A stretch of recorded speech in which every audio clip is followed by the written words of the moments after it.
Larsson. Oh, he's in! Henrik Larsson! That is sensational! O'Reilly, how about that for a pass? Jota! How about that for a finish? That is Jota for you! In for Henrik Larsson, and Moravcik!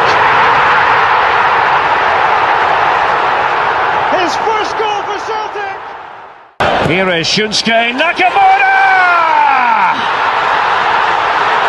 Exquisite!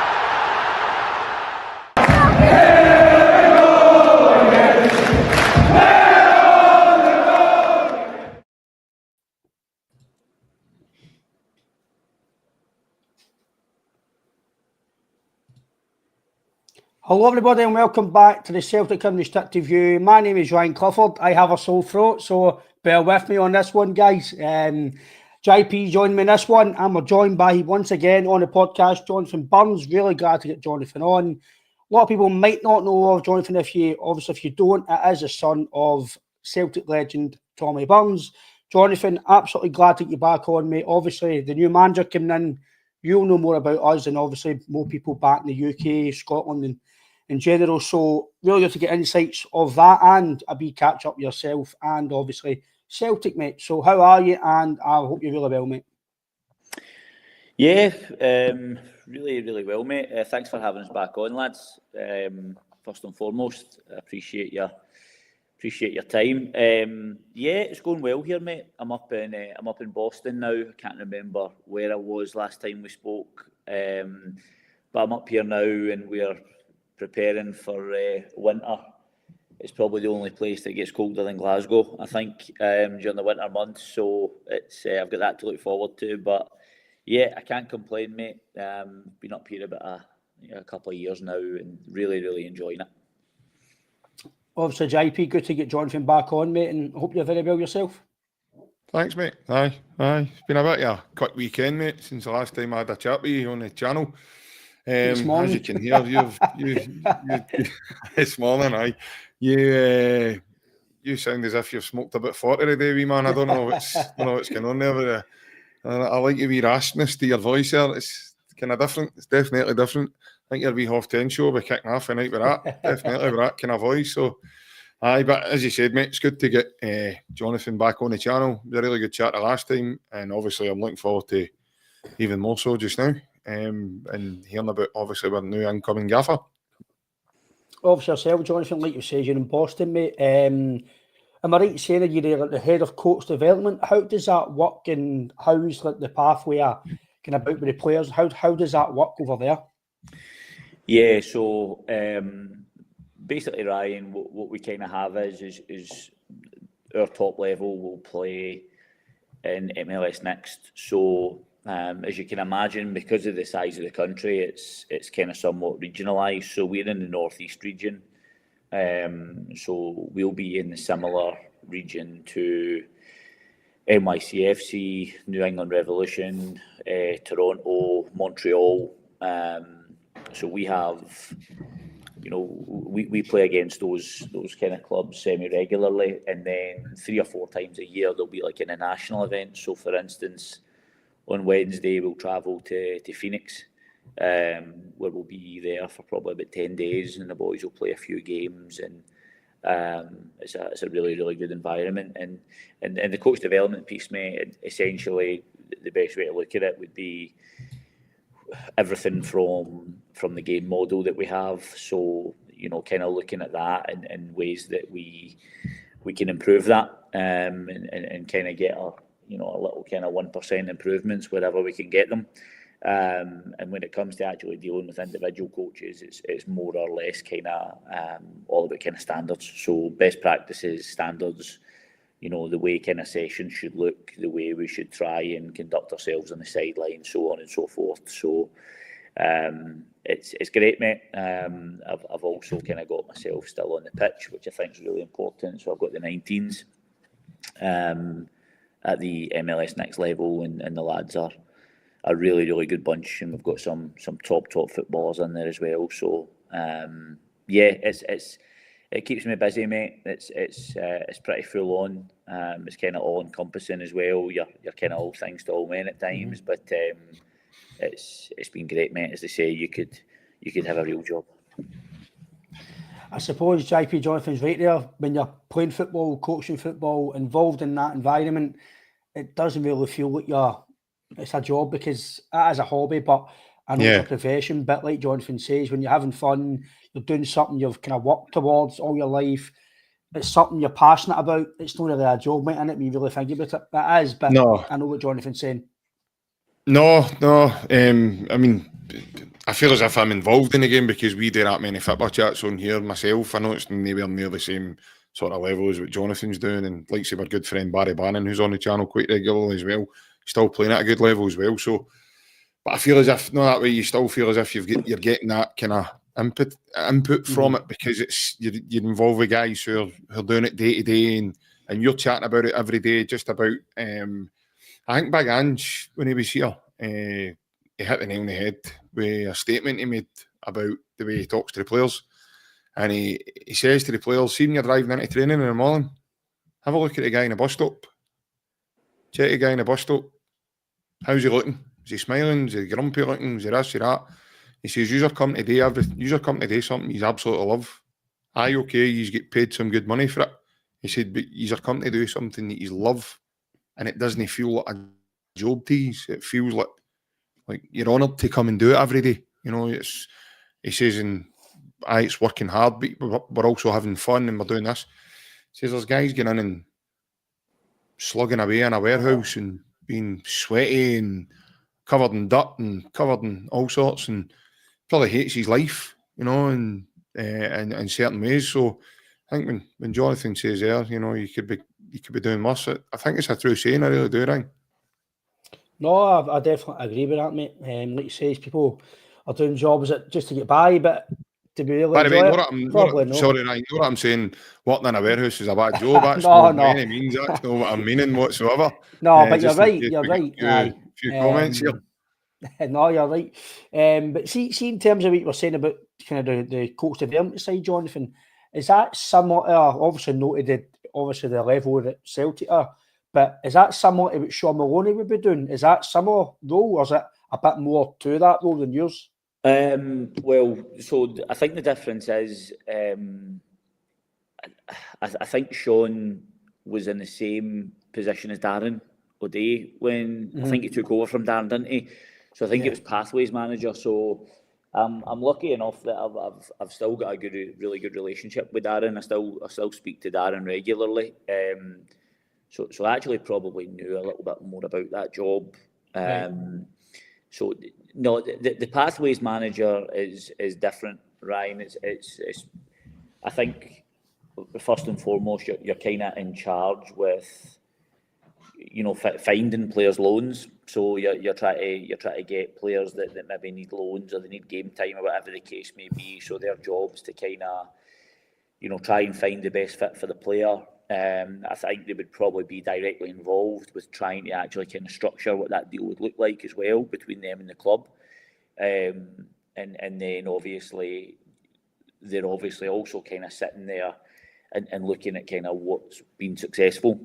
So for example, they'll be analysing how those players have performed at the level they're playing at, whether that's Scottish Championship, you know, Lowland League, whatever the case may be. And their job's probably a hybrid between, you know, that's still that player development piece that you've got to keep an eye on, but also probably not too dissimilar to like a kind of smaller version of a director of football, if you like. And really their job is to kind of be that connection between players that aren't really at first team level yet, but are probably too old for the academy structure, which is a big problem in Scotland. So that's not just a Celtic issue. I think that's an issue in general that probably needs looked at in Scotland. But yeah, it wouldn't be as much as that, mate, to be honest with you. My job would more be dealing with actually the coaches that are going out onto the grass, whereas the pathway managers is more or less kind of always dealing with the players, the individual piece. I think JP that Jonathan mentions there, well, we can't ask Jonathan once, but you kind of say your stuff on this, mate, that the academy side of it and kind of the reserve side of it, for that mountain, for that to the first team, as Jonathan says, it is kind of, it is a dying breed really in Scotland. You don't really see a lot of academy players really making that step up, especially at Celtic. We've really seen it a long time. Even Rangers, they've got some really talented young players. They don't get to that level. Hearts try and date now and again. Motherwell try and date, but no really is an influx of players coming, like Jonathan says, for that upwards. It's actually quite a good point, JP. Yeah, I think obviously, Ryan, through the years, especially here, Jonathan will know this yourself, obviously through speaking to guys like Darren and obviously boys that have been around the place for some time, the gap's like the Grand Canyon. And I keep saying this here, you look at, Arnie Engels, right? Celtic paid 11 million quid for him. Now, some Celtic fans are probably saying now that he's now, over the last period of games he's played, he's now only starting to show that value of 11 million. The game against Feyenoord last Thursday night, that's just my opinion, lads, he looked like an 11 million bargain, And some of the young lads that come into the team, like says Francis Turley, who's a similar player, he plays in the same type of... Some of these boys, when they come and play, even the pre-season friendly, they're passing the ball out the pitch, they're giving the ball away, they're just giving it away needlessly. At different levels, especially at a higher level, you need to be able to keep the ball, playing tight areas, And I fundamentally think, Ryan, that a partial, hurdle and blocker of that, getting to that next level for some of these boys is they're not tested. They're not being tested, in my opinion. They're not getting tested at a good level. I don't mean it to be disrespectful. I mean, civil service stores, they boys are training hard, they're doing what they're doing. But going and playing against civil service stores and then getting asked to come into the team against Feyenoord for Thursday night, the gap's night and day. Absolutely night and day. Now, I'm just a guy sitting here on a podcast giving my opinion, but at the end of the day, for me personally, I think that's your starter. Surely you need to look at the competition that these boys are. I mean, back in the day when obviously Jonathan's dad was in around the place, and we had the reserve league. So guys like Tomo's been on here chatting with us, right? Tomo's telling us he was coming back for injury. He's in training with boys like Cy Ferry, boys that were in with Celtic's youth at the time. They're playing against boys at that age coming back for injuries. They're not getting that now. Your mad, I got a game with the B team a couple of weeks ago. That's the first time he's been seen in a Celtic jersey, I think, for the summer. So it's mental. Like Jemai Simpson-Posey, I think he played one game in the B team. And then all of a sudden he's out the cold, and then he comes in out the cold against Kilmarnock. And then he's not been near the squad, let alone anything else since. So I don't know how you would put your finger on it personally, but I would think that's a starter. I don't know how Jonathan feels in terms of that, but when you're playing against these boys down in the Lowland League, in my opinion, you're not being tested, especially when Celtic are full time as well. They're full time and they're going out and they're not, some of the games are not even winning. They're getting beat. Some of these boys are coming up against their team and they're beating us on the day. And for me, if you're full time, again, maybe I'm just being biased because I'm a Celtic fan, but Celtic should probably win more games at that level than they don't. And that's just how I feel. So again, I don't know what Jonathan's thoughts there would be. I think, Ryan, a big starter block there would be for the level of competition these boys are being tested at. No, I'm going to agree with you, mate. I think the reserve league, again, I don't know how it would work if to ever get back in, but even if it means you're down south once a week to play teams like Sunderland or Man City, etc. But I think for me, Jonathan, as well, like this Lowland League, it's good to get the guys, the boys playing in 90 minutes and they're full time, they're still getting the best of training, best of everything behind the scenes. But I do think, I agree with what you feel on it, Jonathan, but I don't think they are getting tested enough to, like JP says, even if we play St Mirren, you're not playing at a level. Are you ready to go and play? You may be fit, but to go on and playing against, again, I know East Kilbride have up to League 2, but I think if you can't be a standout at that level and then go up to Celtic and you're maybe trusted to go and play, as much as we're saying they don't get a chance or they're not good enough, but are they really getting the pathway to be good enough to get into the first team at that level? Yeah, it's such a difficult one, because I actually don't think in Scotland it's through lack of trying. I just think that they've not found yet, you know, what that kind of bridge looks like. And I actually think what they've kind of done recently with the club agreements, I think was it Celtic and Ayr United. Kyle Ure in there and Jude Bonner and stuff like that. So I actually think that probably does have legs to it, because you are getting players that are playing championship football then more or less week in, week out, and it's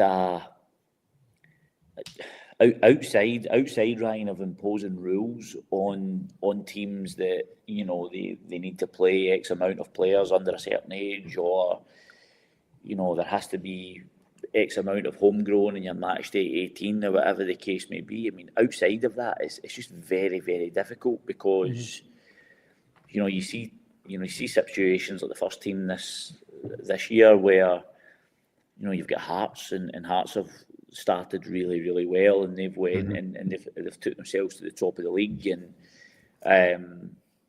I think all Celtic fans have probably looked at them and took a step back and thought, you know, what's happening here, you know, because they seem to be just kind of turning up and kind of steamrolling teams. So Celtic's response to that is we do have probably a luxury where you're able to play guys like Arnie Engels and stuff like that, but the downside is that it's going to be another season. It's going to be very, very difficult for players to be able to break into that first team or go and get any sort of meaningful action. So I don't know. Listen, the Lowland League, I don't think worked, or don't think is working. I think that you're playing, you know, that kind of old Scottish saying, you know, you're kind of playing men's football, and that's fine. That's fine from a physical point of view, probably, because it will challenge the players. But from a technical point of view, you know, is it really what you need to produce top level footballers? I would probably say no. I think the guys that are kind of playing in the Scottish Championship will see more quality, as you would expect.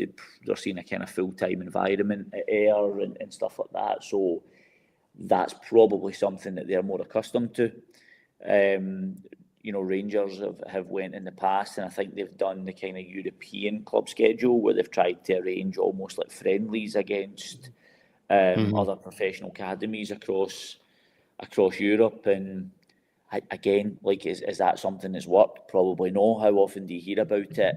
Would you say that Rangers hand over fist are producing players either? No. So there is a void. The biggest problem is as well, you know, Ryan and JP, is there's only so much the club can do in regard to kind of getting the best possible environment, because ultimately the biggest issue just now is that we're losing our players, and we're losing our players at 16 years of age. You know, a lot of the guys that, even when I was fortunate enough to kind of be at Celtic working with those groups, you know, guys like Josh Adam went to Man City.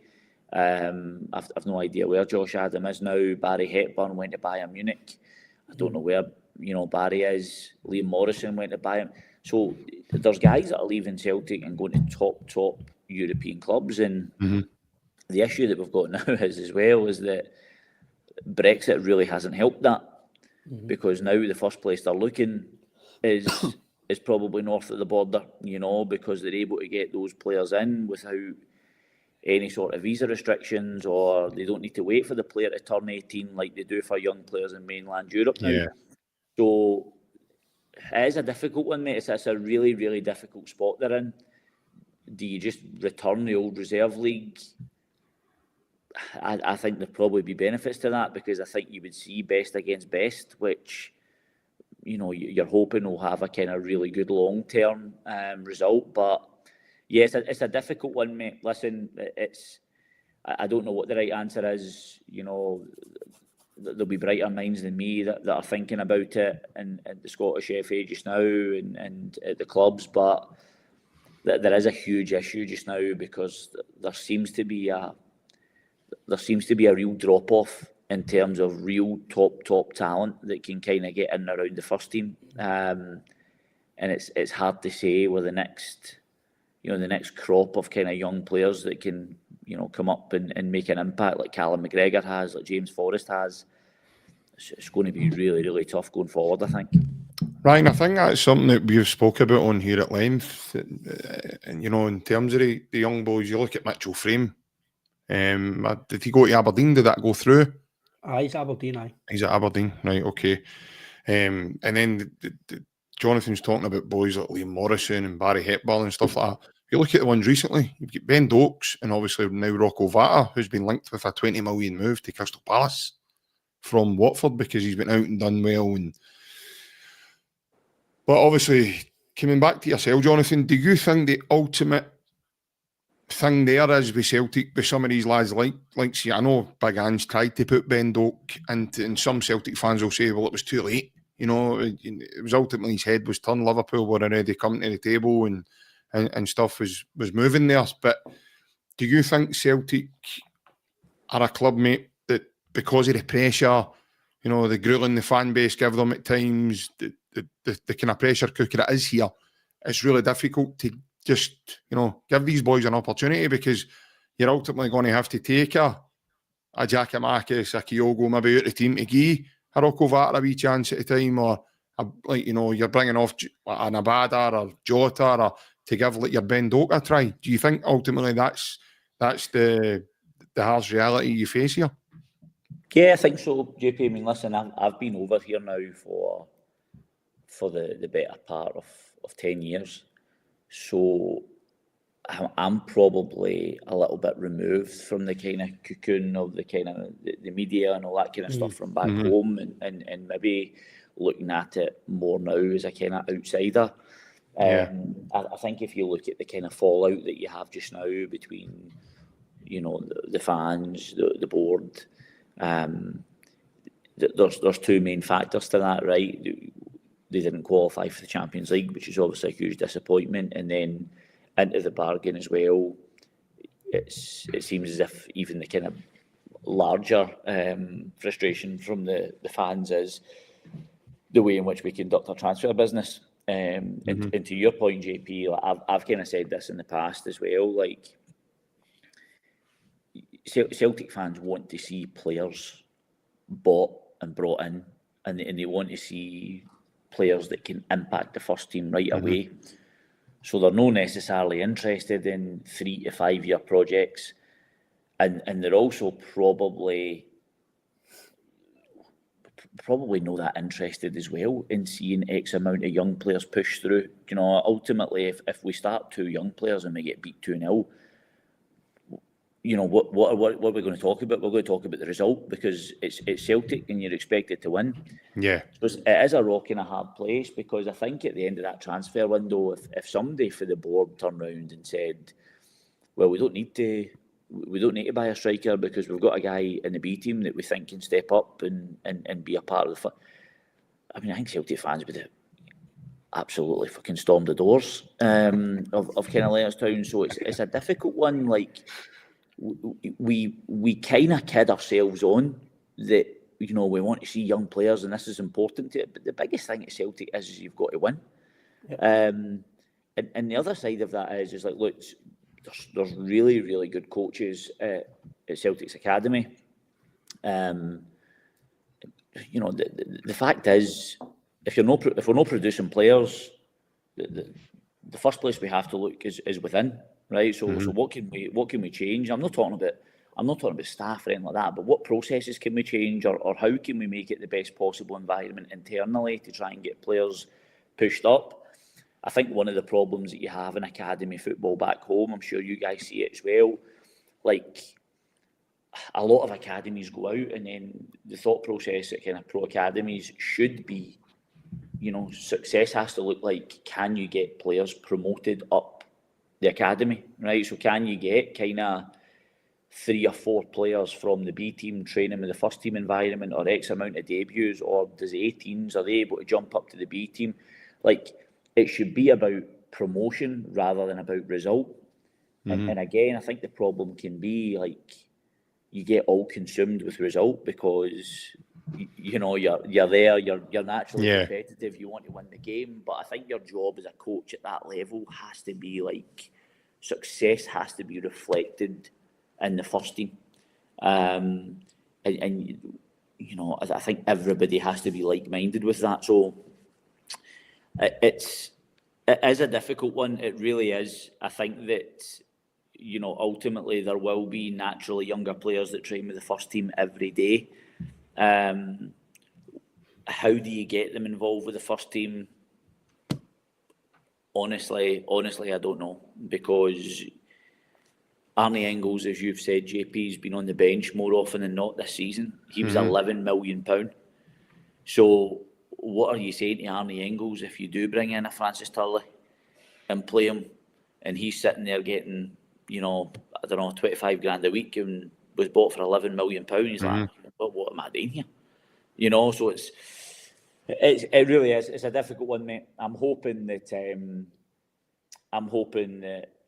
you know, you need to get the right type of manager in. The right type of manager will realise is that Celtic has to be a winning club, but it has to be a development club as well. We have to develop players and we have to sell them on for profit. And if we're not doing that, we're never going to be as successful as what we can be. That's something you've always said, Ryan, isn't it? What Jonathan was saying there about winning, because at Celtic you need to win, you know. And Jonathan's bang on, by the way. He got Brendan get crucified because he put in Dane Murray and Kobe Donovan at Tynecastle and we lost the game 3-1. To be fair though, no, but I know that, right? And before, by the way, Dane Murray, if you're watching, son, I didn't mean to, apologies, I didn't mean to bring it up again. I promised, Dane. Yeah, but the last time I ever mentioned it, the night. But no, but Jonathan's bang on, because you know at Celtic it's pressure, it's a fanatical fan base, Ryan. We need to win, and you don't get that, you know, that kind of leeway of do you know what? As Jonathan says, that this is a project. These boys are trying to build development here. They're trying to do. I think I don't know if it's just me again, Ryan. I just think we've got a very dull approach when it comes to Bahrain. See if it's a young Scottish boy or a young Irish lad or a young who's come maybe through the academy or been signed into the academy and brought into the first team. I just think the fan base all of a sudden they're treated at a different set of standards. And I've always said to you, Ryan, if Greg Taylor was Spanish, I think he would have got a better send off than what he probably did off a lot of the Celtic fans. He probably would have been less of a scapegoat as well. In my opinion, because I thought Greg Taylor was tremendous and a great signing for Celtic, and he developed as time went on and became pretty much, up until we saw like Sriracha really kick into gear for us, mate. We're all saying about Tierney's fitness and everything else this season. Pretty much a lot of Celtic fans were going, my God, I miss Greg Taylor at points in this season because of the way he could play inverted and come in the field, and then when we seen Sriracha doing it, we were like, hold on a minute, we've got maybe a wee something here. Thankfully, that's kind of prospered into something.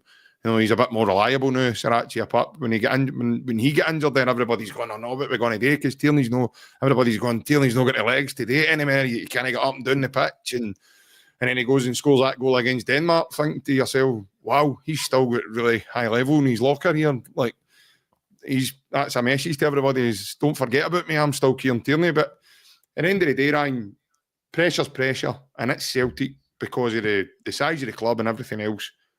You need to win, and it's as simple as that. Plus the fact you've got a City rival. I think what you've said and Jonathan said, it's bang on. As much as we do want young players to come in, and as Jonathan says, they come in, you sell them on, they do well, sell them on, but realistically, the most important thing at this football club is to win. So developing is good, and it is something that should be in the programme. But like Jonathan says, and you've said, and I've said for a long, long time, the standards need to be high. So you need to win. But performances, you can give or take the odd performance. It's no great, but if you don't perform continually, what we've done at the start of the season, you don't mean that. No chance do you mean that. You can take the odd performance. You don't. By the way, I've got group chats the length of Circuit Hall Street. You chat alone mean Celtic are poor, man. But it's like you can take the odd bad performance, but let's be honest, call a spade a spade. Really, since March, we've been pretty poor the majority of the months, and you can't keep having good 45 minutes and then the second, because that's going to catch up with you. So obviously on the new manager, potential new manager, but it looks like Jonathan Wilfried Nancy will come in from obviously interim Martin O'Neill. Obviously there's a lot of, I don't know if you've seen any negativity from obviously social media, but there's been a bit of it's a gamble. He's out the blue. He's not done anything really. He's not managing Europe. He's finished 7th recently. I know he's won in the past with Montreal and obviously Columbus. So there's a balance between Jonathan. Some guys are saying excited. Some guys are saying, don't know about it, don't know what they're doing, cheap option, blah, blah, blah, blah. So it's kind of balanced, mate. So what's your take on him? Obviously, you know a lot more about him than us. You're over there. You'll know the MLS and obviously his data and his stats and everything else. So what's your approach? And can you understand why fans are a bit, don't know about it, or you believe in him, he'll actually turn really good for us? Yeah, I think that... listen, there's no doubt that I was probably surprised as anybody else. I think that you're right. I think that you could certainly, kind of use the argument that he's not been managing for a long time, and if you're basing it off of experience, then I would totally understand that. I think that he ultimately, his first manager's job was at Montreal, where he took over from Thierry Henry when he resigned in 2021. And the first thing that I would say is like, the fans kind of, I think JP, you mentioned there, like finishing 7th, all that kind of stuff. I totally get that. The one thing that I would say is that about the MLS is that there's a million things about the MLS that I would change, and I would change tomorrow if I could. But the reason why I don't think you can compare it to really anywhere else is the fact that you're literally coming up against a completely different structure here. The MLS, probably rightly or wrongly, has been absorbed by probably an Americanized version of it. So we have the playoffs, you have Eastern, Western, all that kind of stuff. Mm-hmm. And ultimately the biggest factor is that if Miami's playing Seattle, that's a 7.5, 8 hour flight to get there. If you jumped on a flight now for Glasgow and went 8 hours in any direction, where would you end up?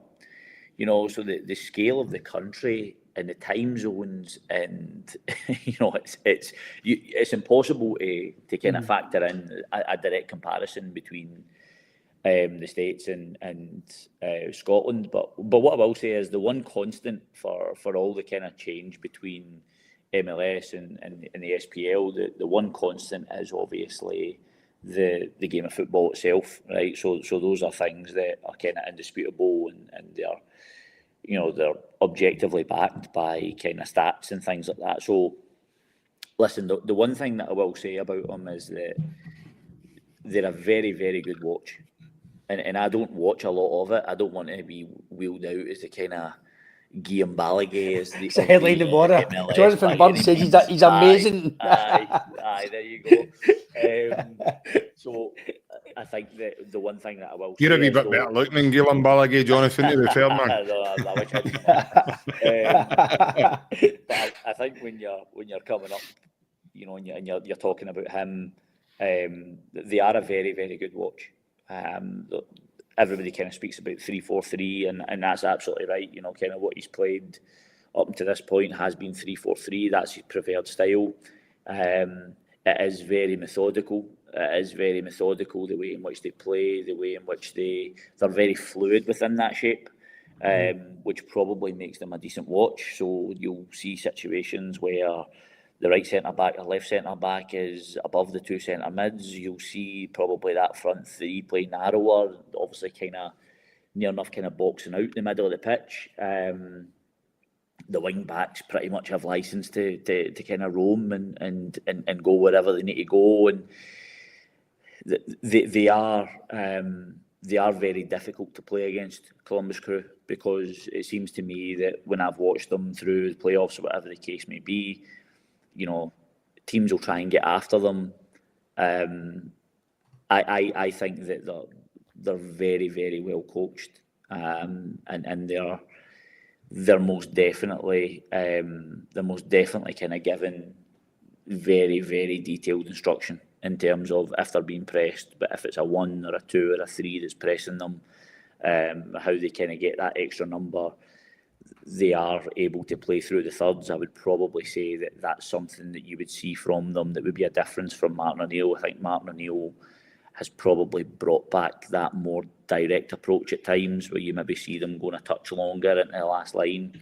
Whereas I think if you're kind of looking at Columbus, I don't think that's something that they do a lot of. They are very much playing through the thirds. I think the difference between, you know, kind of Brendan Rodgers, I think Brendan Rodgers is a lot of kind of side to side, where, and by the way, there's nothing wrong with that. There's no right or wrong way to play football. It's just that, you know, when you're a Celtic and teams are naturally going to play deeper and you're playing side to side, you're normally playing in front of the opposition, which is, you know, probably what the opposition wants you to do. I would say that Nancy probably builds the game more vertically. So that there's not a lot of side to side, but there is probably a lot of like back and through. You know, they will kind of look to use that kind of numerical advantage in the middle of the pitch, or use the wing backs or whatever the case may be to kind of be able to get in behind the opposition. The only thing that I would say, Ryan, and the one thing that will be different is that Columbus Crew are not going to have the same respect domestically as what Celtic are. So sometimes I think that plays into your hands if you play that way, where teams are coming to press you and get after you. Whereas if you're a Celtic and teams are probably not looking to press you as much, and they're probably sitting in a block or whatever the case may be, it will naturally become a little bit more difficult, and that will be the kind of thing that will be really interesting to see, because even with the 3-4-3, I don't know necessarily if there's players at Celtic to play 3-4-3 just now. I was talking to him about that today, Jonathan. Yeah. That's what I was going to say, Jonathan. Obviously, Carter Vickers looks like he's out for the season. Scales has done relatively well this season, ever since he's come in. Personally, I'm his biggest fan, and I'd like to see him buy somebody better if possible. But he's not getting them. For me, it's just my opinion, Jonathan. JP might be different, you might be different. For me, if you're going to play free to back, especially with Celtic, and he's going to use that in Europe, I think the freedom need to be, I'm not saying they need to be speed merchants, but they need to be pretty quick to, obviously, if you're going to play the high press and the high style of playing stuff. And they also need to be good with the ball. And I like my centre-backs to be really physical. And like I just says there, as it stands at the moment, can you really play Kieran Tierney at the back three? Probably no. Can Scales trust it? If he could do Murray in this, can they boys play in a back three when they're predominantly played as a 2 and a 4? So how quickly would they need to adapt? Because will the manager need to adapt and just go a 4-4-2 or a 4, whatever he's got to do? He actually stick to this? Or will he need to adapt to the players at the moment he's got and then get the players to maybe fit his system? Yeah, I think that just now modern management is kind of more based around people trying to bring in their system and kind of get your values across. Listen, I think if you look at Rodgers, for example, you know, you speak about Scales, Carter Vickers, Trusty, you know, Dane Murray, all these guys. The fact of the matter is, regardless of who's the manager, Celtic will be possession dominant. They will be, because they're better footballers and they're playing against opposition that will naturally try and sit in. I think one of the big problems that Celtic kind of ran into at Rodgers was nobody spent more time on the ball than the centre-backs. So if that's the case, then your centre-backs become your biggest playmakers, because every attack is starting from them. I think what Nancy will bring is the fact that with that 3, it does give you more opportunity to kind of disrupt opposition, depending on how those 3 kind of set up. So, for example, you know, if the left of the 3 is kind of playing wider and he's on the touchline, you know, you're able to kind of then probably play that left winger more as a natural wide player. And then the player that's kind of playing left of the front 3 would obviously maybe play a touch inside, and then you've kind of got your extra number, or you're causing a little bit of imbalance with the opposition.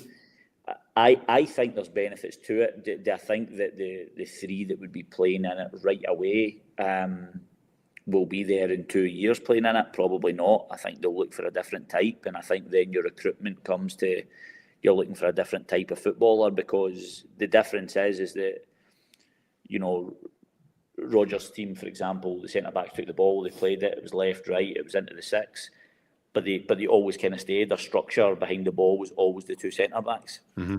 I think with the 3, the difference will be is that something will be expected of at least one of those 3 when they're in possession of the ball. So I think they'll be expected to go to the next line and join the play. And you'll still have the opportunity to sit with kind of 2 centre-backs behind the ball in your kind of rest shape, or whatever you want to call it. But I think that will be the biggest difference. The fact that these guys will be expected to go join the play, get yourself into the next line, look to keep progressing the play up the pitch. Jonathan, his teams, obviously, they build up calmly in possession, and obviously try and play through the press, like you've said. But for what I've done a wee bit of tried to do for what we can back here. Am I right in saying, mate, he tends to play with a kind of box midfield with kind of inside forwards, and he uses side traps as well, so that the wing backs and the forwards are kind of like interchanging. It totally threw my mind. I was watching one of their games, and I was like, what is going on here? It was like in 3D. It was the way it was all happening, and again, I said to Ryan when Big Ange came here, we were all like, what's going on? Greg Taylor's going in there, what's he going to be in there? Tony Ralston's going to be in there. You're going, where's he going? He's leaving his shot there. But you're not realising they're coming in to help as an extra 6 to help the midfield, to rotate the other boys. But then you've got, you know, I know he's out injured just now, but Alistair Johnson, for Canada, he plays as ultimately a right centre-back. So he could be one of those guys that rotate into that sort of. So am I right in thinking that obviously when he attacks, like you've mentioned, it's either 3-4-3 or 3-4-2-1, the way it kind of looks in the eye. But when he's defending, when he knows he's up against maybe a higher calibre side, maybe like if we get to the Champions League again, or we end up playing one of the top sides, when he's defensively, when I seen them defend, it kind of looked a wee bit like Atletico Madrid to me. When they drop into that kind of 5 at the back, and it was either 5-4-1 or 5-2-3. Am I right? And have I picked that up right? I mean, I think to be honest with you, JP, like, see all of these, like, I think when you're talking about kind of shapes, like, if you're playing with a 3 at the back, naturally, you know, if you're a little bit deeper or you're without possession, it will naturally probably become a 5, or you know, the weak side wing back will, you know, swing round and it will become a 4 or whatever. So it is very fluid, and what you were saying there, I think you're spot on. Like, it is a little bit of a mad watch when you watch Columbus Crew, because it is unbelievably fluid. Like, it's a constant movement, it's constant rotations. It's a very, very it's very, very difficult to play against, and it's one of those ones that I would probably liken it a lot more to an Ange than what I would a Rodgers, in terms of the actual, you know, kind of visually on the eye. But I have pulled a couple of things here for these lads as well. I was on Y Scout earlier, and I just kind of pulled some things that might give you a little bit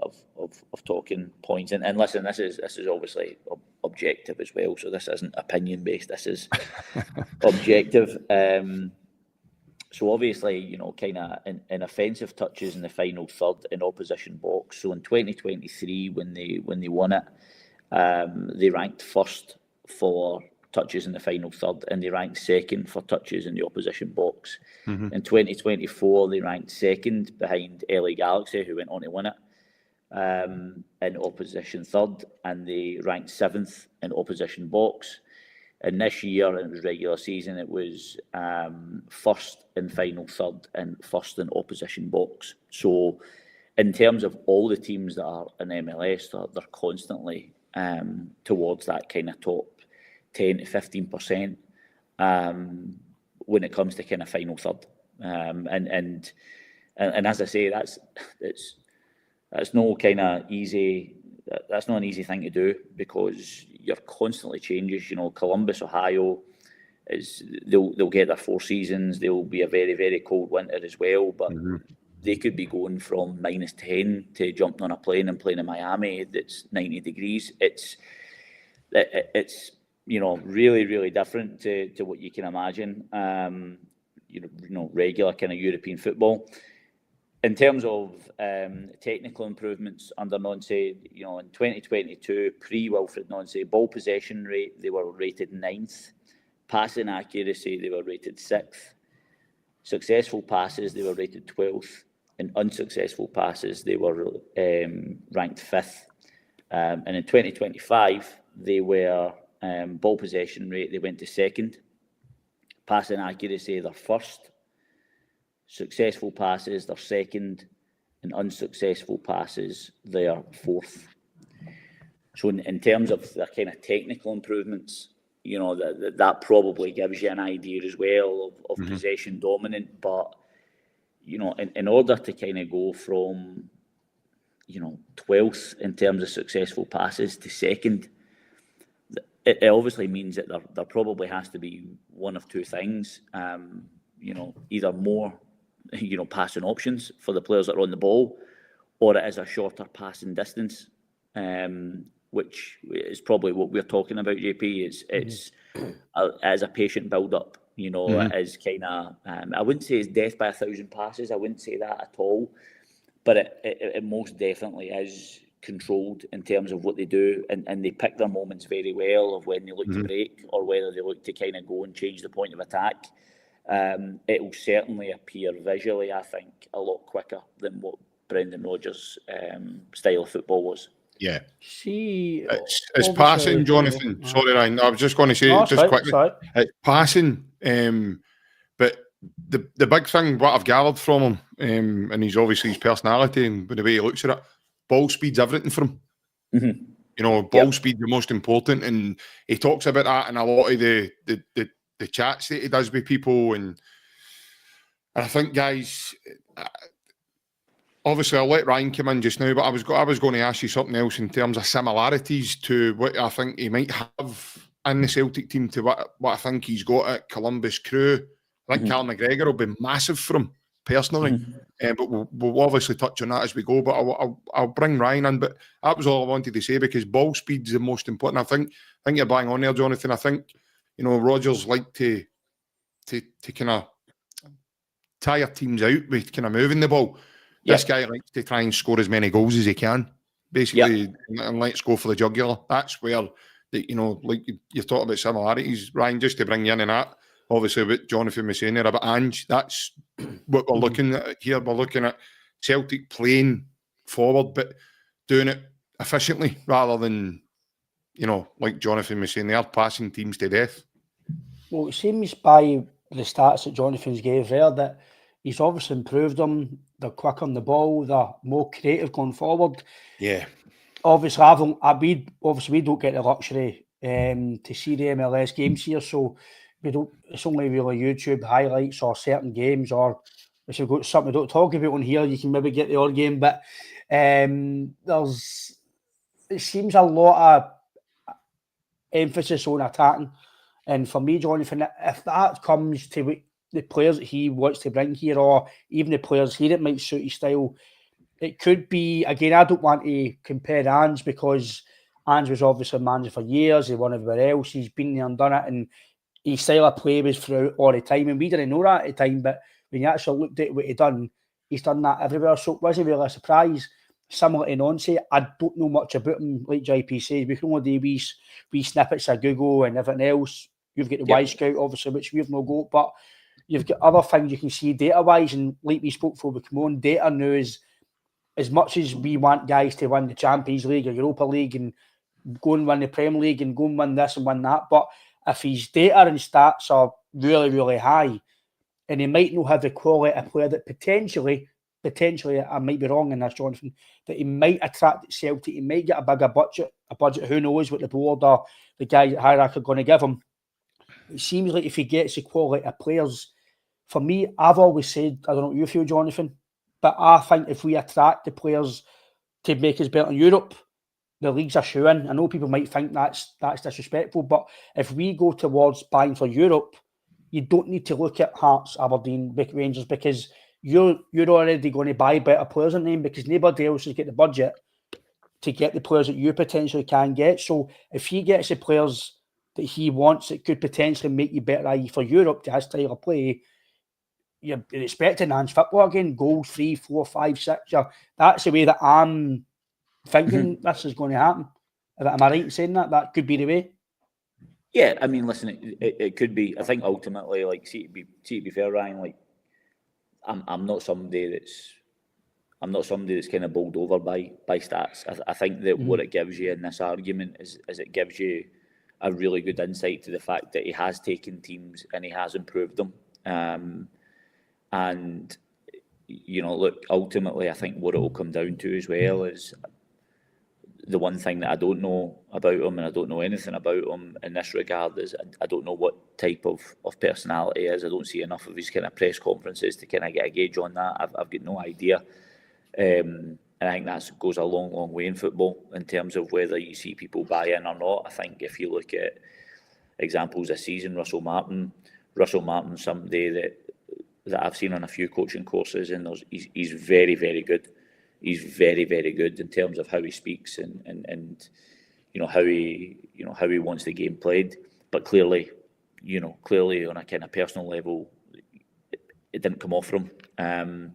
I think with Wilfried Nancy, I saw him recently. He was in Philadelphia. He was doing a presentation for Aspire Academy, who are based out in Doha, and it was at Philadelphia's stadium.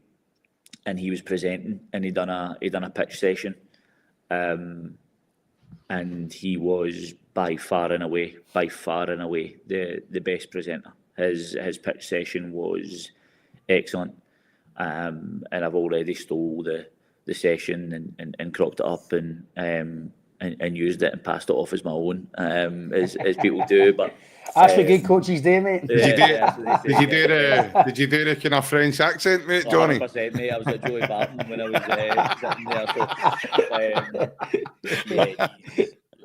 he was excellent. And the thing was, Ryan, is he didn't spend 5-10 minutes. I think he was working with a group of U17 players on the day. He didn't spend 5-10 minutes talking about it. The ball was rolling instantly.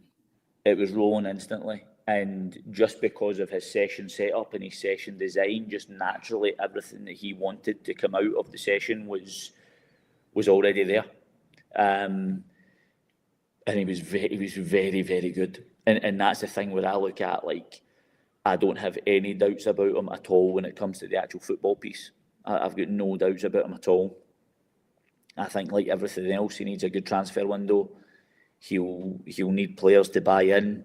He'll need support from the dressing room. Guys like Callum McGregor and things like that will be massive, not only in terms of football, but in terms of making sure that players, they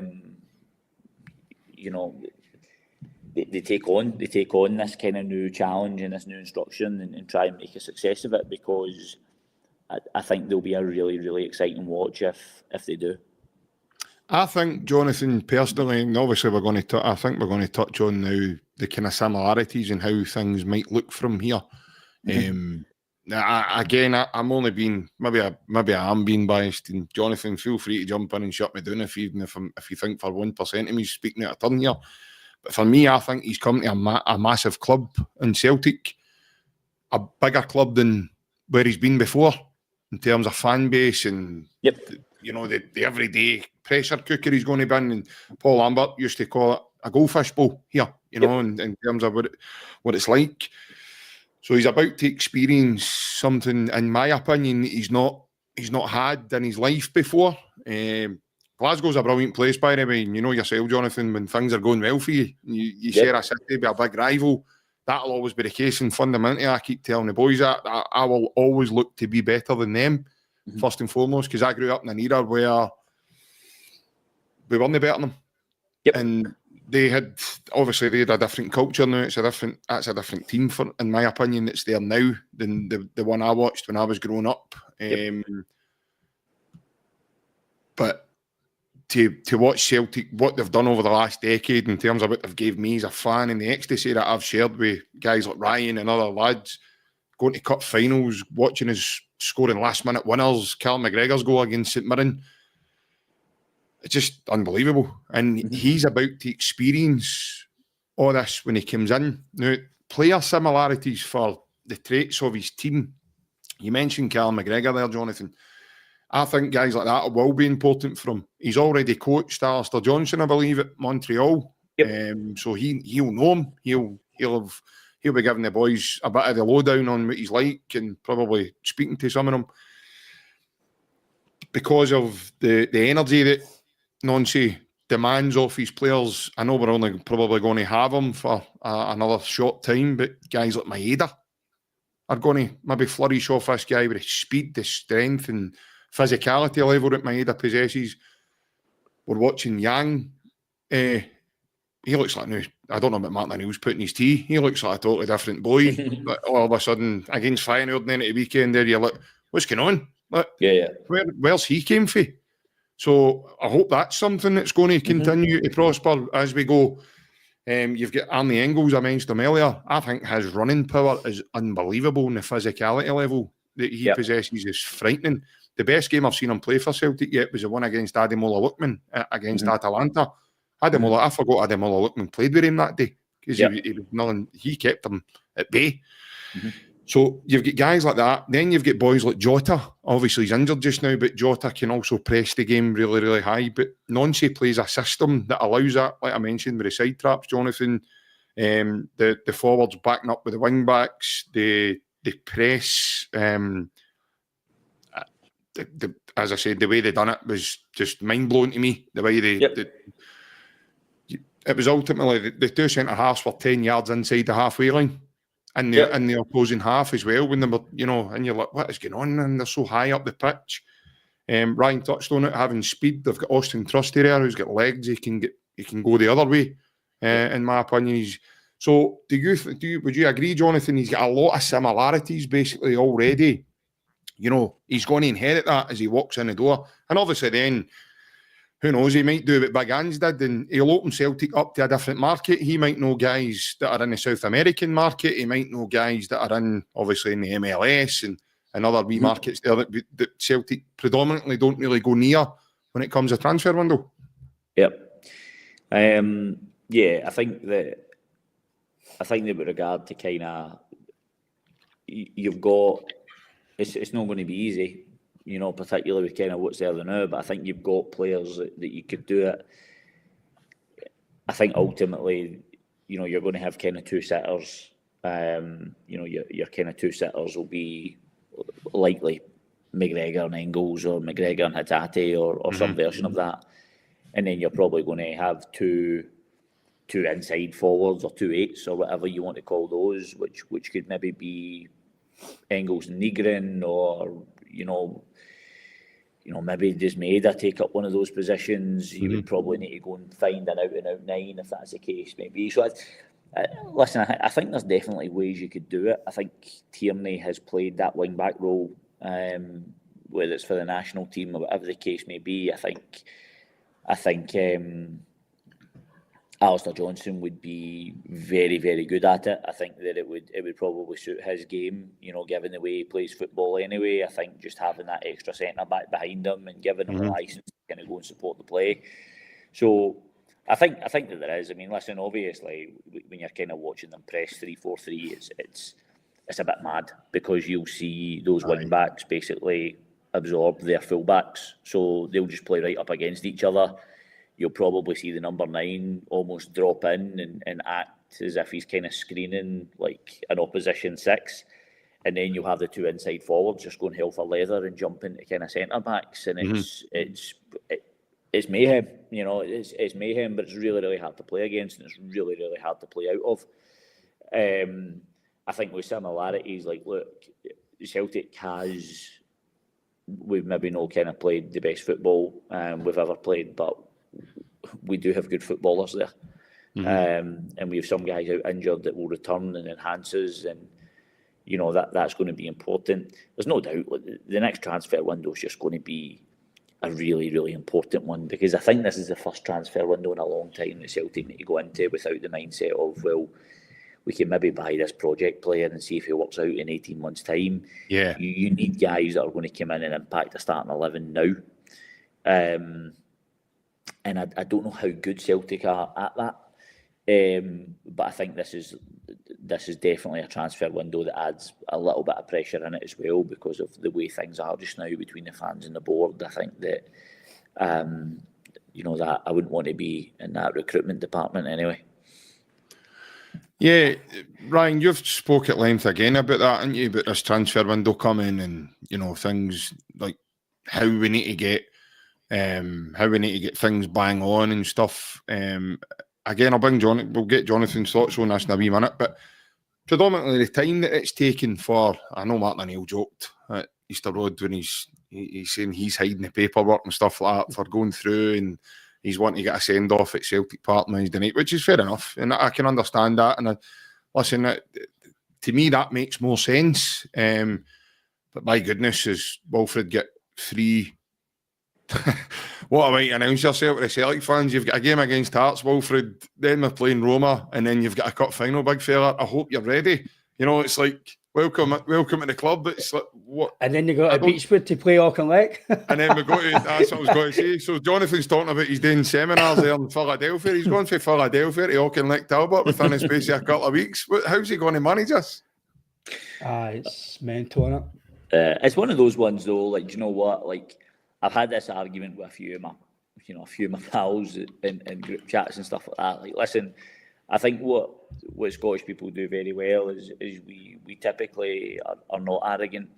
Certainly not like kind of English Premier League, supporters where we think the kind of world revolves around it.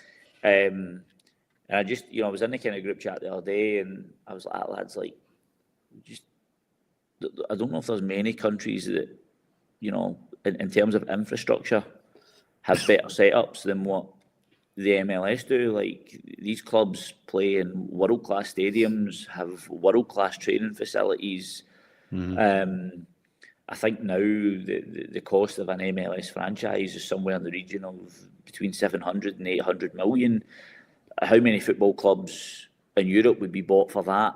And you'd probably get some decent change out of it as well.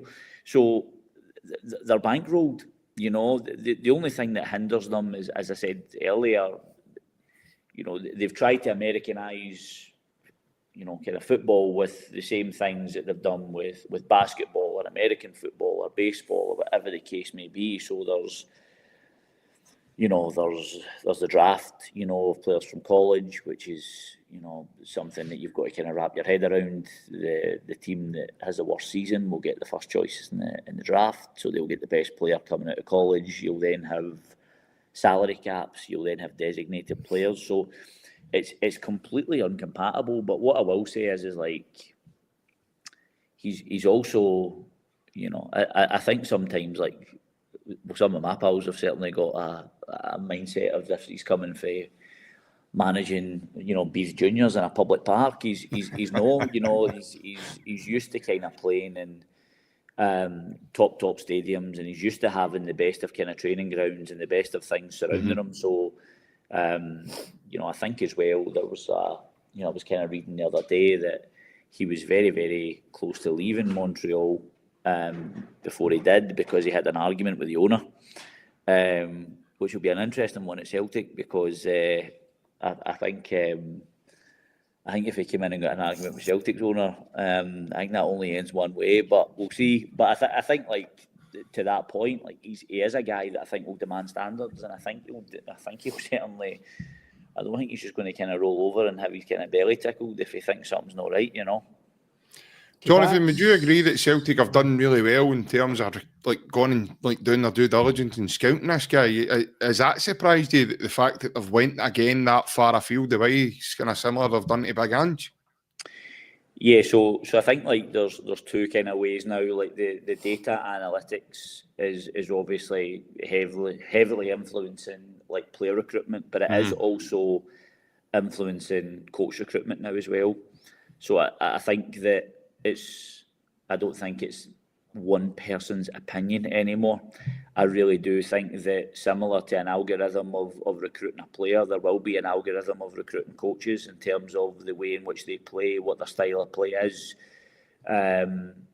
You know, are they possession dominant, you know, in the final third? You know, how do they play? Are they a team that kind of plays through the thirds? Do they go direct? I think that there is due diligence that's done on this, and I do think that this guy will rank very highly, and clearly he has, because he doesn't have a massive body of work. I think he was an assistant up until 2021. He doesn't have a massive body of work to look back on. So in his short managerial career, I don't think you can doubt that he must be ranking very, very highly in terms of what Celtic are looking for. That is quite interesting. In terms of stats, and I'm like you, Jonathan. I'm more especially by player. I'm more on a guy might know his stats and data might be decent, but to me, if he's not looking good, then that can only back so much. But I've always said 9 times out of 10, your stats and data should probably back up what you're seeing on the park. And I'm massive, as JP says, I think this window's massive, not just for the short term, for the long term, because last year I says that if we got January a wee bit better, i.e. if we signed 2 or 3 really good players, it meant you're kind of ready for the qualifiers for the Champions League already. And we didn't do that. We let Kyogo go. For me, he was so complacent. Didn't replace Kuhn in the summer. You've not replaced Kyogo. You let Ida go. As much as I'm his biggest fan, you've still not replaced his goals. You've then not done enough in the summer to take you at least to January and put you in all fronts. So for me, the January is massive. No matter if it was O'Neill, Nancy, whoever it was, Rodgers, you're bang on for me. The board that you get it right. You can't get a guy who, if you need to go to Chelsea and get an unbelievable striker on loan who's no playing, fair enough, go and do it, pay the money. But for me, they need to be massive impact players. And obviously, the last part of the pod, mate, is obviously on that. And obviously, the situation with the board, the fans. What's your take on it? I know, as you mentioned, you're kind of for the outside and you might only see for your group chats, Twitter, etc. But can you totally understand why the fans are why they are, what they're expecting? Are they overboard? For me, I think the fans are relatively kind of right, because I'm in the same voice. I think things for the European level need to be better. It's just we'll be ahead of Rangers and that's it. Yeah. What's your take on it? Well, I think Ryan, the fans are like, look, the fans are always going to be right, and when you have this many people saying the same thing or having this same concern, then there's no doubt that, you know, things have to change. I mean, like I said earlier, I was on something a few weeks ago, and I get asked about it, and it will be a fairly unpopular opinion, but nevertheless, I'll say it. I'm in America, so I can say whatever I want over here. So I think that. The Tartan Army, by the way, just be careful, because the Tartan Army are coming to America soon. Don't go upsetting someone on whatever you do. No, I think, see when we look back, like, this has been an unbelievably successful time in Celtic's history, not just in terms of trophies and stuff like that, but in terms of kind of selling players and you know, really turning ourselves into a powerhouse. And there is a reason that we have that kind of money in the bank, and it's the fact that we've done really, really good business. And I'm a big believer in, at times that, you know, the praise will never be as kind of loud as the disrespect, you know. So I think at times Celtic have done a really good job of that. And I think what the issue is just now is it's a combination of things. I think that a little bit, Ryan. I feel as if like familiarity breeds contempt at times, and I think some people have been there for so long. And I think naturally, when people are there for that long, you know, people believe it's like to use Ross Desmond's words, it's an establishment, and people kind of turn against that, and whatever the case may be. I mean, look, I feel as if the support have every right. They pay their money. They go all over Europe watching them. They buy the jerseys. They buy the tracksuits, the pies, everything else. And there can be no question that, you know, what happened in the summer was not acceptable. You know, it was not acceptable, and I think the real hard thing to kind of swallow was the fact that I think everybody could have seen that coming from a million miles away, and I don't think it shocked anybody, and it was just so poor. And then I think like you can solve it. You know, I think that if you just come out and you speak to fans and listen, I'm certainly not going to use Rangers as any sort of example, but you know, you look at guys like Thelwell now. He gets sacked, but Thelwell done more interviews for that club channel in 6 months than I think we've probably seen. I mean, I think the record dragged out a Dermot Desmond interview for 18 years ago or something like that. To me, it's crazy that nobody at Celtic can actually just come out and be like that. Right, listen, like we know that was terrible, and instead I just kind of feel as if at times like there's statements getting released at 12:30 on the website only, or if Scotland are winning, you know, stick that out the now, but only put it on the website. Don't put it on the socials. Aye. And it just seems as if like there's a real kind of lack of transparency first and foremost, but then also like accountability. You would just love somebody to come and hold their hands up and talk about, we acknowledge that the issues are this, and this, and here's what we're going to do to get better at it. And if somebody would just do that, I think they would find themselves in a much better place. But we don't, and we come out and we talk about Brexit, and it's just like, guys, how is every other team in the world signing football players? You know, how are we the only ones that are struggling with Brexit? So it's a little bit, you know, it is difficult. The AGM was I never seen much of it. I caught a few bits and pieces on the Ross Desmond thing was just like no. I couldn't believe his statement, Jonathan.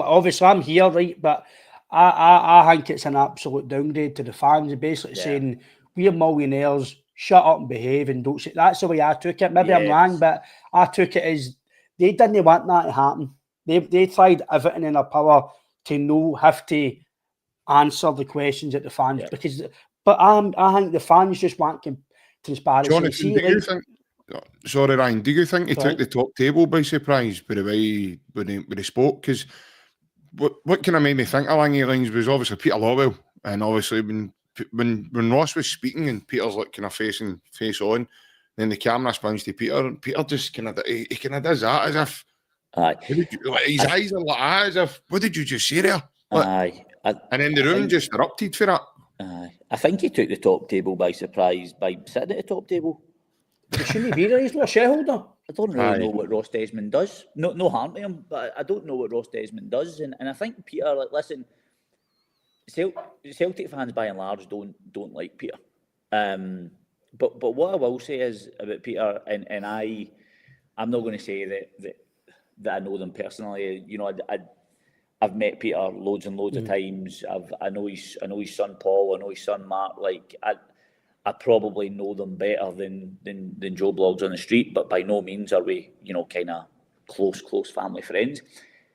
The one thing that I would say about Peter though is that in every dealing that I've had with Peter, I always find Peter very fair, and I always find that Peter has the balls to actually sit and talk to fans, whether fans like it or don't like it. I think Peter will sit and talk, and I think one of the issues we've got just now is that if you look at situations like when the Dubai thing happened at COVID, who was the first guy to kind of come out? It was Peter. Peter done an interview. He spoke about now. When was the last time something like that was published? Probably about then. And Peter left at the end of that year. So I'm not going to say that everything Peter does is right, but I'm not going to say that everything that Peter does is wrong either.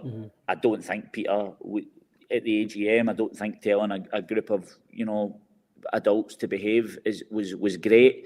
But what I would say is that Peter, rightly or wrongly, will always kind of tell you exactly what he thinks. And we're probably lacking a bit of that just now. Do you think, John, sorry to cut you in, but it's a good point you made there. Do you think if Peter was the CEO, do you think we'd have, as much as fans, for me, I think he's done a lot of good, but I'm like you, I think some guys been there too long, stuck in their ways, old school, they're not going to change, and we need to modernise a wee bit. But do you think if he was a CEO, like Michael Nixon, let's be fair, he's not been here, he's not said anything. For me, your CEO should be one of the top people that, in terms of engagement. Do you think at least he would have come out, rightly or wrongly, wrong things or right things, do you think he would have actually come out to the fans? But because it's a different role, he's not as much as a CEO compared to Michael Nixon, and it's not happening.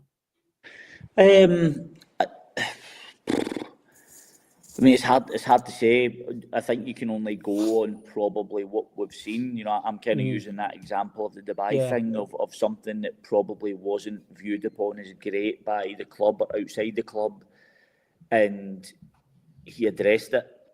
I know that Michael Nicholson, from what I gather, there was some sort of video that was made for the AGM or whatever the case may be, and it was kind of part leaked. And I just think stuff like that, like just a little bit of transparency will just go a long way. How much effort does it take for Celtic to put together a 5-6 minute video addressing, 3 or 4 things, or just giving an update? And you know what? It doesn't need to be constantly during a crisis. It can maybe just be done like once every month, and just make it a normality. Do you know what I mean? And just kind of talk about it. Like, I just feel as if what happens is that we don't address it, and then something else happens, and we don't address that, and everything compounds to what you've got just now, which is just like they all need gone, they all need emptied. Whereas if you just dealt with the problem, the first problem, and just dealt with it head on, and done it in a way in which fans thought, right, well, they've came out and they've voiced it. We maybe don't agree, but they've given a bit of insight to that. I don't think anybody can really complain, because at least you're getting a bit of background behind why things happen, which we don't seem to be getting just now. Well, Johnny, you look back to Dominic Mackay. He came in with Big Inch, and he created fan media. So there's a platform for these guys to actually come and have a chat and really sit in. And I know there's certain legalities and they can't go into a lot of the club's inner workings, and there'll be certain things that they can't tell us. I'm well on board with that.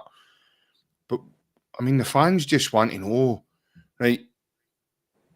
We've made an arse of it as a collective here. So who takes responsibility for it, right? Yep. We don't want to see AI produce statements telling us it's about, like he says, Brexit. It's about the financial fair play or that. None, when Celtic are well in credit when it comes to all that, and miles and all the money they've got in the bank. What are we holding on to all the money for? Now, I understand we play in Scottish football. Maybe they're holding on to it for a rainy day. But let us know what we're doing here. Like we're talking about, they didn't want to pay £5 million for a boy Jacob Broom for Go Ahead Eagles. Yeah. But they ended up having to spend that on Sebastian Tenecki. Yeah. Towards the end of the window, when this could have been dealt with. So, the summer window, for me personally, as a Celtic fan, the summer window's gone. I've moved on for that personally. What I would like to see changed is, and the inner workings, how is it we recruit, like we touched on it earlier, how is it we're recruiting players, what we're looking at, what we're doing, why is the information taking ages to get back here? Is it then 4 and 5 decision makers before then we need to sign off on this guy? Myself and Ryan, through chatting with people on here, we know, like, Alessandro Bernabe, he had 15 guys that had to all sign a bit of paper before he could sign with us. So things like that, we understand that there's inner workings of things, which is fine. But as the scout reports no getting, they're going missing, they're no getting put forward enough, and and then you're hearing these rumours and all that going about now that Paul Tilsdale was taking players to Brendan, and Brendan's gone, no, don't want him, no, don't want him, no, don't, and it just snowballed out of control to the point that Rodgers had just had enough. But then he's coming out and giving it, the players are Honda Civics, and they're doing this, and they're doing, and he's running the players. Yeah. Fundamentally, the players just switch off, because even guys that have done well for him and guys that have ran to the wall for him, guys like Carl McGregor and that, hearing that Honda set up, wouldn't have been done too well with him, by the way. Yeah. And even guys that played under him, like Caspar and all the rest of it. And then you see the statement for Dermot Desmond regarding Brendan, and you're going, Jesus, man, what exactly has went on behind the scenes? Because that was so inflammable that there's just no way back for that. And fans are going, well, we see Brendan retaliate. Probably no. Yeah, I think that, like, that's what I'm saying. Like things compounded. You know what I mean? Like things compounded, and even after the AGM, I think there was 2 statements released within about 45 seconds of each other. It was genuinely just like, what is going on here? Can somebody just have can we just have a day of normality? But I think like it's.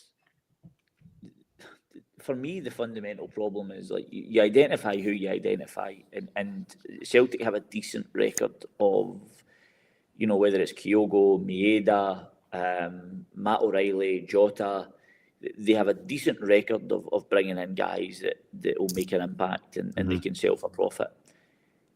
The biggest factor is not necessarily the identification of players. I think the biggest factor is the timing in which we do things. I think that's the thing that needs addressed the most. Why are we constantly running about in the last 2 days of the window? And then the problem is it's hard to get a player in anyway. It's 10 times harder because people are, I'm not giving you him. How am I supposed to replace him? Where are we supposed to go for players? Yeah. On that, as you say, Johnson, right? Apparently they wanted Dolberg. I know he's not done well this season so far, right? But he's a profile for me, international, done in Europe. He'd probably do well here, right? Probably, you might have known, but to me, it'd have been a perfect signing for us at that point in time. So that's like the doors moment, Ryan, isn't it? Aye. The fact what's happened. They wanted him in the summer, apparently, Jonathan, early doors. They put an inquiry, nothing happened at the time. They then go from a day or two before the window, and then that alerts Ajax. Why not get a deal done before then Ajax come in? That's what you're saying, mate. Why are they waiting? It's like, I know what JP said earlier in the pod about Ben Doak thing, but for me, why? Surely you see that boy in training. You know he's up to potentially to be on the bench, and why not give him a new deal first before? For me, I thought that was what it was. No, don't go to Liverpool. This is what I can give you. But why not do it first before these teams want you? I know. It's like, as I say, like that's the first thing you've got to address. Let's see, as soon as that window closes, somebody take accountability for that. Why was this situation, like it's unbelievable. Some of the stuff that's came out in statements, like, well, it's difficult to get players, and because of Brexit's had a major impact, and this has had, and it's just kind of like, right, as much as all that stuff probably has an element of truth to it, the brass tacks is that these qualifiers are coming up. These aren't getting dropped on you out the blue. You've not been drawn out a hat to play on this date. This is coming up, and this financially is the most important game. And you're not even given, for me, you give the manager an out. If you sign the players and the manager gets beat, the pressure's on the manager, as it should be. But the problem is you don't give the manager the players, you get beat. The manager blames the board. The board remain completely silent. Nobody says a thing. And then we go on a run of form, which was probably not great or really, really average. And then there's just a bad taste. And it all comes from like just nobody taking accountability of kind of being able to say, right, guys, this was wrong. And listen, we should have signed players You know, we should have signed players. Ultimately, we had a few transfers that fell through, whatever the case may be. It won't happen again. We'll make sure it gets over the line. But it's no great, Ryan. And listen, the fans have every right to feel the way they feel. And listen, see on the other side of it as well, you know, everybody's got an opinion. I'm sure Dermot Desmond has every right to feel the way he feels as well, of, well, we've won this many trophies and this and that, and he can sit and say that and no problem. You know, it is what it is. I think the difficulty is that we all just want the next best thing for Celtic. You know, we all just want the next best thing for Celtic, and you know, you look at, you know, clubs that are small, like West Ham, for example. West Ham's a big club, obviously, right? Of course, massive club, but they went to the Conference League. They won it. You know, you had Rangers playing against Eintracht Frankfurt in the UEFA Cup final. To me, Celtic's bigger than both of those clubs. Like, again, it's just like a case of like, why is it not us? You know what? Why is it again? Not us? Sorry, Cutting, but you made a good point, and I'll put it back to Jonathan. See the bit that he mentioned about we've been successful in Europe. He's trying to mention Seville in that. Bear in mind, our rivals have been in 2 European finals since then. Yeah. So how can you then sit and say that the gap's not bridgeable when it clearly is if you do your recruitment right? Oh, I know. It's like it's mad, isn't it? Like, we've got how long do you go? Like, we've got driverless cars over here now, and he's talking about 2003. I think that it's that kind of attitude. I think that pisses people off. I think that's what pisses people off. Not the attitude towards, you know, we've had domestic success, and we have, and nobody can argue with that. We've had so many great days domestically. Trophies won, you know, Glasgow derbies won, whatever the case may be. We've enjoyed really, really good success with that. But it's just like, I think people are starting to wake up, like, Rangers +1's not good enough anymore. So we want the next thing. Like, we don't want to be a kind of bit part once every 8 years we're in the Champions League. Like, we want to continuously be there and play, because the thing is see, if you're not, it's just going to get harder. It's just going to get harder and harder for teams like Celtic to qualify. And we don't help ourselves by no beating Kairat Almaty. And, you know, as I say, I actually think that the squad that was playing against them was good enough to beat them, hands down. But the fact I nearly seen the night they put us out, Jonathan. I nearly jumped off of Kingston Bridge, man. I'd had enough of it. Honestly, mate, I was nearly there, man. I know. I had a really good look at the Marriott Hotel, and I thought, right, big man, you're ready to go here, man. We're doing this. Just don't think about the drop. Just go for it. Just right into the water. But no, thankfully I didn't. I'm still here. Thinking, Mallock, I survived. I need to see him next week play again. I'd have bounced off one of the piers and bounced back up onto the ledge or something on Mallock, man. I know. It was like, I just. You feel as if we can and we should be doing better, and I think everybody sees that. And I think what the problem is now is it's like that there is a divide between what the board clearly think and what the fans think. And to me, there's only one way you fix that. And I don't think it necessarily needs to be wholesale changes. I like, for instance, like Dermot, like being honest, like Dermot Desmond, like whether it's going good, bad, or indifferent, you never really hear from Dermot Desmond. Do you know what I mean? But what I will say is like there's enough Celtic fans, clever people with you know, they've built unbelievable businesses that can go in and give fresh ideas, fresh impetus, you know, a different direction for certain parts of the club that will just modernise us. And I think that's probably what it needs. It just needs a kind of real modernised approach in terms of kind of the way we do certain things, because it's a little bit in a rut. Well, I have the feeling, Johnny, that, you know, you're bang on there, and I have the feeling that Dom Mackay was that guy. I really do, and I just think a lot of we spoke about it, the old guard, as I would like to call them now, because they've been there a long time. They've been there over 20 odd years, so some of them have been there for, you know, decades, That's a pure love. I was in nappies, probably. There you go, that's what I'm saying. Aye. That was only a few weeks ago, mind you. When the I sun know, I know. that was just a week holiday. I think you're right, JP, like that's. And they just couldn't keep pace with him, Johnny. That's just the way I seen it. I think, like, say, the old chairman we had as well, Ian Bankier and stuff like that. I think with the guys there, for what I saw from the outside was they were putting hurdles up in front of him. Yeah. I think, why is the guy left the club, right? And he's now doing really well with the hydro and all the business he's doing there. Why has he got a gagging order put on him? Why is he not allowed to talk about why he left Celtic and why, you know? So, yeah. So if nothing's no happened that's above board there or something, you know, why is Celtic put a gagging order? Why is he not allowed to talk about his time at Celtic, as short as it was, or, you know? And even when he left, Big Anne's never mentioned him once. You know, when you go back and you think about it. So, for me, I think he came up with a lot of good ideas. Like you say, he's like a forward-thinking type of guy, looking to take the club forward. But the old guard just, they couldn't keep pace with that. So, that wasn't... So, I think that's the way I see it, is I think they got him out, mate, in a way, in one way or another. Yeah, no, it's... I mean, we'll never really know. I think that, like, I have a very limited understanding of the way kind of those contracts work at those levels. But I think the chances are is that's probably already, you know, predetermined when he joins the club that he probably wouldn't be able to do that.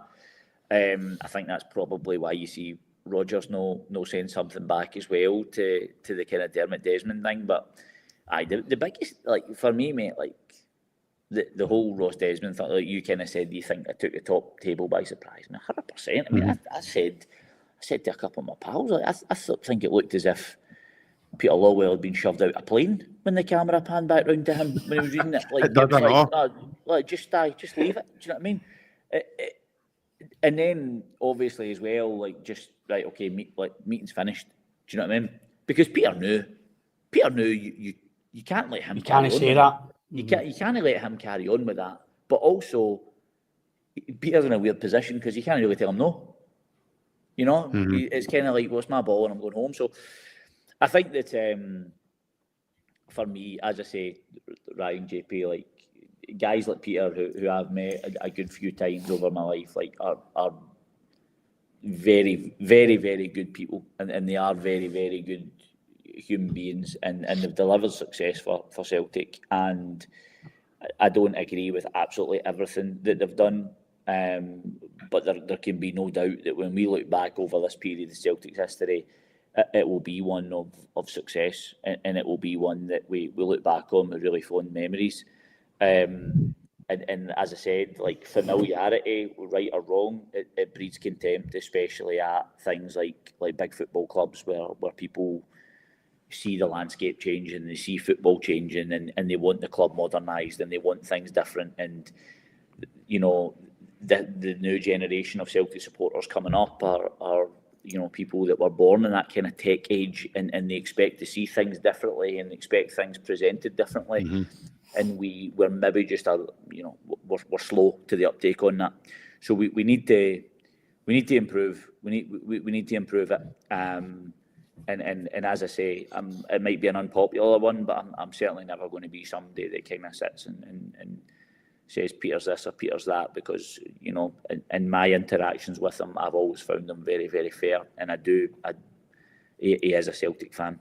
He is a Celtic fan, but there's no question that the board as a whole have to find ways to modernise what we do, because it's, for a club of our size and our stature, it's a long way from being good enough now.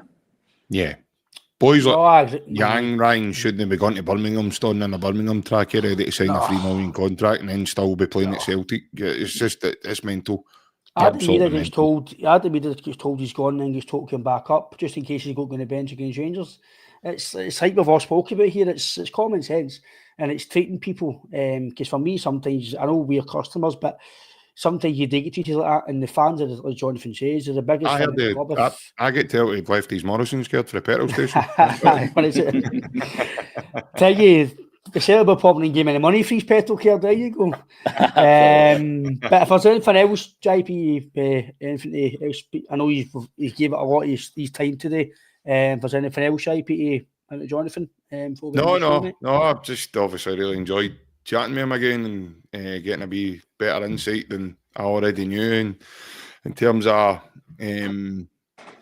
Wilfried coming in, and obviously, hopefully, he can come in and hit the ground running if Martin O'Neill ever gives him my paperwork for him to get signed and and hang me on, because I quite like that for Martin. I thought that was quite witty, and that's what I think Martin O'Neill's been brilliant for taking he's took a lot of the, you don't remember Celtic having a poor runner for him and all that now, because he's brought a lot of wit and a lot of charisma and a lot of the way he's come in and dealt with everything and had to. I mean, listen, I know I know he talks about he's not interested in legacy and he's not interested in us, but believe you me, and I've had this chat with my dad as well, and my dad's seen the Lisbon lines, you know what I mean, and he says Jock's a motto and everything else, but for me personally, and this is just my opinion, I don't know if this will be popular in the room, me mess, but Martin O'Neill's the greatest I think we've ever had since Jokestein, for many different reasons. So I know he says the rest of us are just followers, but that's the way I think of Martin O'Neill. So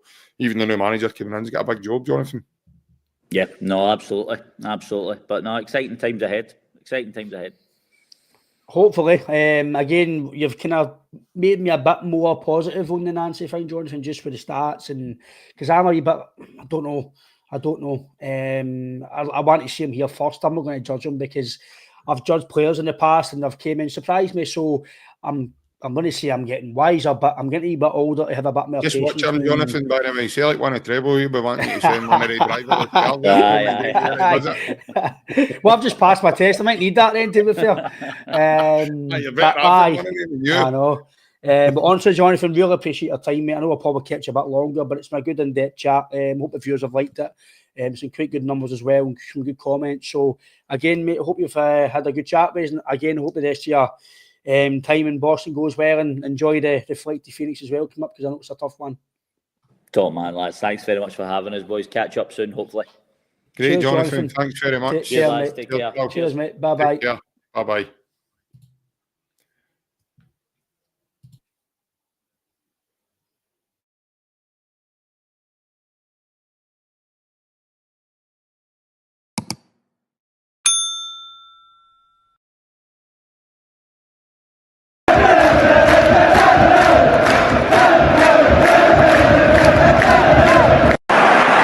Up Larsson here.